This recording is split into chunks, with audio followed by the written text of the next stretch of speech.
बिस्मिल्लाहिर्रहमानिर्रहीम। अस्सलाम वालेकुम। मैं रिज़ीन हैदर मज़हर हूँ और आप मेरा ये व्लॉग देख रहे हैं। नाज़रीन, सिर्फ 12 घंटे बाकी और फिर पूरा खेल ख़त्म, क्योंकि रात गए बिलावल भुट्टो ज़रदारी और शहबाज शरीफ की रुखसती का परवाना, या आप उसे कह सकते हैं कि नाअहली का परवाना जो है वो आ चुका है। और पाकिस्तान तहरीक इंसाफ और इमरान खान की जो है वो इस पूरे मामले में बड़ी ज़बरदस्त जीत हुई है, ठीक एक साल बाद, यानी रिजीम चेंज ऑपरेशन से एक साल बाद अहम तरीन जीत, ज़बरदस्त जीत। और इस हुकूमत की रवानगी के परवाने पर मोहर जो है वो सख्त हो चुकी है।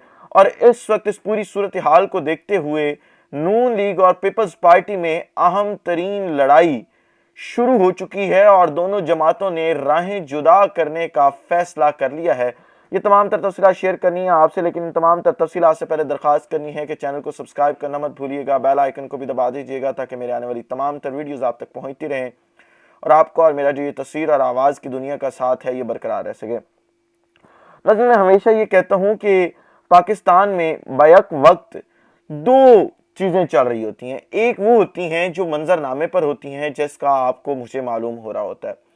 दूसरा वो मामलात होते हैं जो पसे पर्दा मामलात होते हैं, जिसे आम आवाम से छुपाया जाता है, उनके सामने पब्लिक नहीं किया जाता।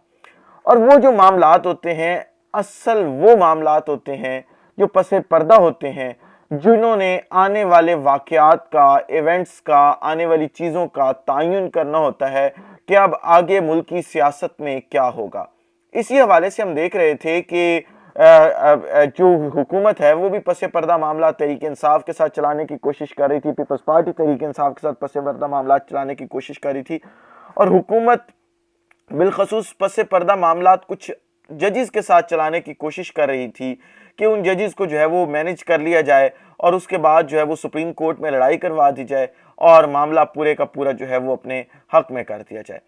उसी वक्त पर आज जो है वो हमने देखा कि एक काबीना का इजलास बुलाया जाता है और उस काबीना के इजलास का एक नुकाती एजेंडा होता है। यानी कल शाम तक नहीं पता था किसी को भी कि इस काबीना के इजलास में क्या होना है, कोई एजेंडा जारी नहीं किया गया था, जस्ट काबीना का इजलास बुलाया गया था। और उस हालत में जब इतवार के रोज छुट्टी थी और शहबाज शरीफ खुद भी इस्लामाबाद में मौजूद नहीं थे, काबीना का इजलास होता है और उसमें एक नुकाती एजेंडा पेश किया जाता है।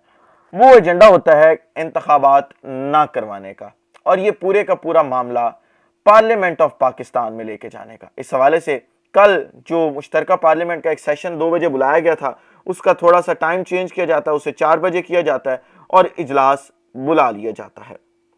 अब असल जो इंटरेस्टिंग गेम है वो यहां से शुरू होती है, क्योंकि आपको पता है कि पिछली काबीना का इजलास हुआ था जिसके अंदर ये कहा गया था, पिछले इजलास के अंदर, कि हम ये फैसला नहीं मानेंगे और एक बयानिया जारी किया गया था, एक एलामिया जारी किया गया था। उसके ऊपर पूरी काबीना ने दस्तखत किए थे क्योंकि काबीना की जानिब से था।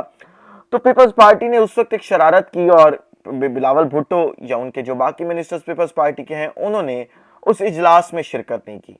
यानी वो जो नाअहली की तलवार लटकनी थी उससे बच गए, क्योंकि मामला सीधा साधा सा है। कल 10 तारीख है, 10 अप्रैल है और 11 अप्रैल को रिपोर्ट जमा करवानी है इलेक्शन कमीशन ऑफ पाकिस्तान ने कि हमें अब तक विफाकी हुकूमत की जानिब से किस किस चीज़ में इमदाद फराहम की गई है। सबसे पहले क्योंकि जो फंड्स थे वो जारी किए जाने थे, पहले एक शोशा छोड़ा गया कि फंड्स जारी कर दिए गए हैं, क्योंकि सेक्रेटरी ने कहा था कि मैं फंड्स जारी कर रहा हूँ, लेकिन फिर वजीर खजाना इसहाक डार ने कहा कि जी नहीं, आप ये फंड्स जारी नहीं कर सकते, हमें ये मामला जो है वो इसको आगे लेके जाना है, लिहाजा आप जो है वो बैरून मुल्क रवाना हो जाएं। और उन्हें 21 अप्रैल तक जो है वो रुखसत पर बैरून मुल्क भेज दिया गया है। अब आप ये देखें कि इस पूरे मामले के अंदर, क्योंकि तौहीन अदालत तो लगनी ही लगनी है और ये तो चीज़ तय है कि वजीर आजम, वजीर दाखिला, वजीर दिफा और वजीर खजाना, ये 4 लोग तो रगड़े ही जाएंगे, क्योंकि इन चारों लोगों के गिर्द ही गेम घूम रही है। तो वजीर आजम शहबाज शरीफ ने यह फैसला किया कि अब मैं अकेले नहीं डूबूंगा, बल्कि पूरी पार्लियामेंट को साथ लेके डूबूंगा, तमाम इत्तेहादियों को साथ लेकर डूबूंगा, क्योंकि तमाम के स्टेक्स तो थे इस हुकूमत के साथ। तो सारा बर्डन एट द एंड मैं अपने सर पे क्यों लूं, मैं बिलावल भुट्टो का भी सर ले जाता हूं, बाकियों का भी सर ले जाता हूं। इसी हवाले से ये फैसला किया गया आज के इजलास में कि कल ये जो पूरे का पूरा मामला है वो पार्लियामेंट के मुश्तरका इजलास में रखा जाएगा। और जाहिर बात है हुकूमत वहां से ये मंजूर करवाने में कामयाब भी हो जाएगी कि ہم نے فنڈز ریلیز نہیں کرنے. پرسوں جب سماعت ہوگی اور پوچھا جائے گا کہ ہاں بھائی فنڈز جاری ہوئے یا نہ ہوئے, تو یہ کہا جائے گا کہ فنڈز جاری نہیں ہوئے.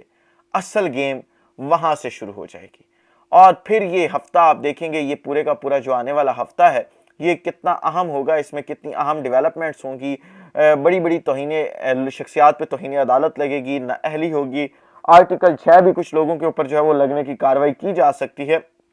یعنی کل ملا کے اس وقت ہر گزرتا منٹ جو ہے وہ شہباز حکومت کے لیے, شہباز حکومت کے جو اتحادی ہیں ان کے لیے مشکل سے مشکل ترین ہوتا چلا جا رہا ہے. اور اس پوری کی پوری صورتحال میں, کیونکہ آپ کو پتا آصف علی زرداری اپنی نئی گیم کر دیتے ہوتے ہیں, نیا راستہ نکالتے ہوتے ہیں, تو انہوں نے پیپلز پارٹی کے لیے نیا راستہ نکال لیا ہے. کل کیونکہ جی 4 بجے جو ہے وہ اجلاس ہے پارلیمنٹ کا مشترکہ, تو اس سے پہلے کیونکہ اس پوری صورتحال سے بچنا کس طرح ہے, یہ اتحادی جماعتوں کے لیے بڑا ٹاسک ہے. کیونکہ شہباز شریف نے تو خود کش حملہ کرنے کا فیصلہ کر لیا ہے کہ نہ میں خود بچوں گا نہ دوسروں کو بچنے دوں گا. لہٰذا اس اب خود کش حملے سے جو وہ کہتے ہیں نا, اس سے پہلے جو کچھ احتیاطی تدابیر کرنی ہوتی ہیں, اب پیپلز پارٹی نے وہ کرنی شروع کر دی ہیں. اور اس سلسلے میں کل صبح 10 بجے ایک اجلاس آصف زرداری نے پارلیمنٹ ہاؤس کے اندر ہی اپنی پیپلز پارٹی جو اپنی جماعت ہے, جتنے بھی MNAs ہیں, پارلیمانی جماعت ہے, اس کا بلا لیا ہے. اور اس اجلاس میں فیصلہ کیا جائے گا کہ کیا آیا اب ہم نے اس جو یہ قرارداد آنے جا رہی ہے اس کے ساتھ جانا ہے یا اس کی مخالفت میں جانا ہے. کیونکہ پچھلی قرارداد میں تو یہ بچ گئے تھے, تمام کے تمام لوگ بچ گئے تھے, اور حکومت نے بڑی باریکی سے گیم کھیلی تھی. اور وہ گیم یہ تھی کہ انہوں نے جو منتخب نمائندے تھے ان کے دستخط نہیں کروائے تھے اس قرارداد پہ, بلکہ جو وہاں پہ مخصوص نشستوں پہ لوگ بیٹھے تھے ان تمام کے دستخط کروائے تھے. یعنی اگر نااہلی ہوتی بھی ہے تو ان کی ہوگی, منتخب لوگ بچ جائیں گے اور اگلے الیکشن میں وہ کانٹیسٹ کر سکیں گے. لیکن اب کیونکہ گیم وہاں سے بہت زیادہ آگے نکل چکی ہے, لہٰذا اب منتخب نمائندوں کا بیچ میں ڈالنا بہت ضروری ہے. اور اب پورا پارلیمنٹ جائے گا تو اکٹھا جائے گا, اگر بچیں گے تو سارے اکٹھے بچیں گے. لہٰذا اب یہ فیصلہ ہوا ہے کہ جی بلاول بھٹو زرداری کو کیسے بچایا جائے, کیونکہ بلاول بھٹو زرداری کا ایک کریئر ہے سیاست کے اندر, ان کا ٹائم ہے ابھی. اور شہباز شریف تو جو ہے وہ ان کی گیم اینڈ ہو چکی ہے, کئی دفعہ وزیر اعلیٰ رہ چکے ہیں, وزیر اعظم اب بن چکے ہیں. یہ تو ان کی سب سے بڑی خواہش تھی نا وزیر اعظم بننے کی, اور ہمیشہ جو ہے وہ شہباز شریف کی اس خواہش میں آڑے آتے تھے نواز شریف. لہٰذا اب یہ فیصلہ کیا گیا ہے کہ شہباز شریف جائیں گے, لیکن ساتھ پیپلز پارٹی جو ان کی آپ دیرینہ رکیب کہہ لیں وہ ہے, اور ہمیشہ ایک دوسرے سے منافقت کرتے چلے جاتے ہیں, اس پارٹی کے چیئرمین کو بھی ساتھ لے کے جائیں گے. اور پیپلز پارٹی کی اب یہ ٹاسک ہے کہ پیپلز پارٹی اپنے چیئرمین کو بچاتے کس طریقے سے ہے. اس ولاگ سے اجازت دیجیے, اگلے ولاگ میں دوبارہ ملاقات ہوتی ہے. اپنا خیال رکھیں, اپنے لوگوں کا خیال رکھیں, وطن عزیز پاکستان کا خیال رکھیں. اس وطن عزیز پاکستان کو اور آپ تمام لوگوں کا اللہ حامی ناصر ہو. پاکستان زندہ باد.